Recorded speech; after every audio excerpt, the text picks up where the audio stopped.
I read of a man who stood to speak at a funeral of a friend. He referred to the dates on her tombstone from the beginning to the end. He noted that the first came her date of birth and spoke the following dates with tears. But he said what mattered most of all was the dash between those years. For that dash represents all the time that she spent alive on earth. And now, for those who loved her, know what that little line is worth. For it matters not how much we own, the cars, the house, the cash. What matters is how she lived and loved, and how she spent her dash. So think about this long and hard. Are there things you'd like to change? For you never know how much time is left that can still be rearranged. If we could just slow down long enough to consider what is true and real, and always try to understand the way other people feel, and be less quick to eat into anger and show appreciation more, and love the people in our lives like we've never loved before. If we treat each other with respect and more often wear a smile, remember that this special dash might only last a little while. So when your eulogy is read, when your life's actions to rehash, would you be proud of the things they'd say about how you spent your dash? I've been asked to speak today about my friend Val and her dash. I've known her all my entire life, and we were, for all intents and purposes, family. She's a part of mine, and I'm a part of hers. I grew up with her kids. I stayed in her home. I confided in her. I laughed with her, and I cried with her. Our families are intertwined. As memories start to flood back over the 40 years of time that we've spent together, I can't help but reflect on what made Val so special to so many people. She was sincere. Val was as genuine as they come. When she asked, "How are you?" she sincerely wanted to know how you were. She cared deeply for people. She was interested in you. When she invited you to dinner, she wanted to make sure that you were happier when you left than when you arrived. When she said, "I love you," which she often did to those she cared about, you knew that you were loved. She just had a way. Just last week, I traveled to Halifax to visit her in the hospital. As Jennifer, Val, and I shared a tea together, she was more interested in how I was doing, what was happening in my life, how my mother Nancy was feeling, how my father Frank was coping. This was Val. Her sincerity and compassion for others always made you feel special, unique, and most importantly, loved. She was uncommon.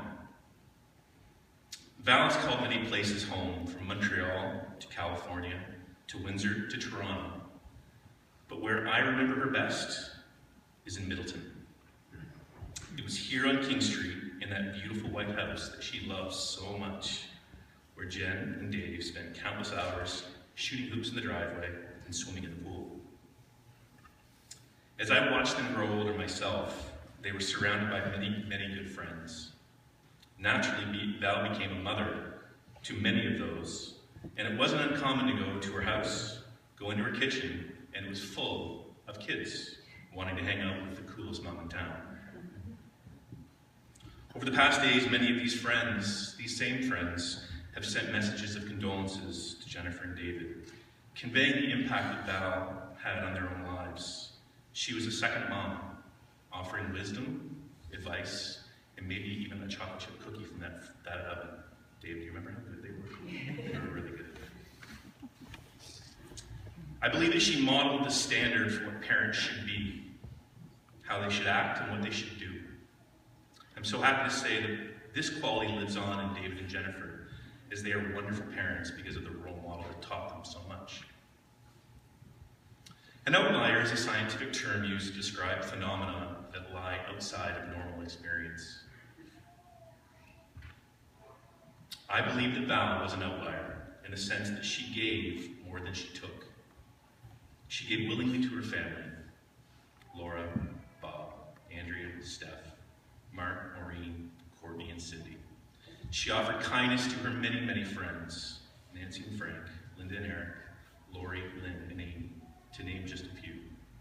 She sacrificed everything for her kids, Dave and Dawn, and Jen and Ian, and she relished in the delight of her little bunnies, Gabby, Natalia, Hillary, Ewan, Elin, and Emerson. This is who she was. She was uncommon. But as an aside, I would like to tell you one time that I know she did take. It had to do with winning a bet, her brother Mark, and a flashy red Miata. Man, she loved that car. Cruising the streets of Middleton with that top down, everyone knew who the stunningly beautiful blonde was behind the wheel. To this day, Val has only let one other person drive that ride. Yours truly. Dave still hasn't gotten over that. She was passionate. She loved a glass of wine on the patio of 50 Sheldrake Avenue. She loved to explore the cobblestone streets of Italy, the cafes of Paris, or the shores of Hawaii. She was a classy dame. She had a daring style and a sense of flair. She never, ever missed a basketball game. And was so proud of every basket. She enjoyed the theater and marveled in the opera. She was a competitive diver and loved the water. She was a dog lover. Remember her lapdog Mulligan? And of course, Lucy. She was a daughter, a sister, an aunt, a cousin, a wife, a caregiver, a cheerleader, a confidant, a sage, a mom, and a nana. She did all these things with zest and a fervor that I thought was unrivaled. She quite simply knew how to live. All of this didn't happen by accident. Val came from good stock and was born into a family that lives and breathes passion. Her mother, Hillary, was a spark plug, elegant, brilliant, driven, and embodied what it meant to be the matriarch. Earl, her father, is so kind, sincere, and so genuine. I know him as Gramps, and that he is.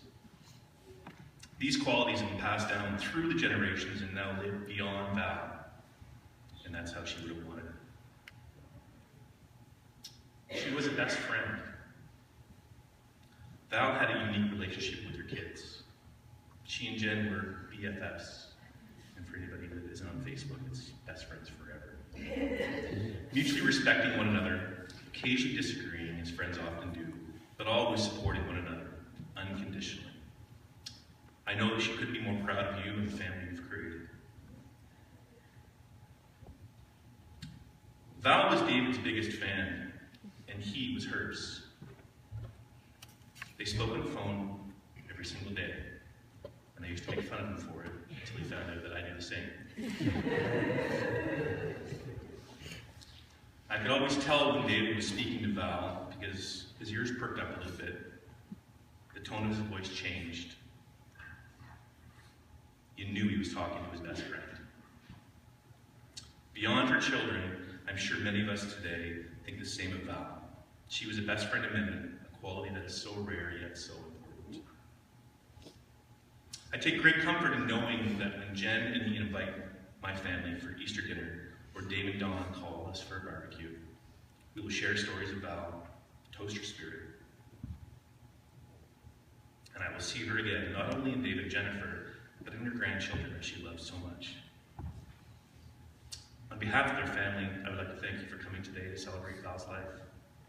As we seek to fill the tremendous void left behind, find solace in the fact that Val's death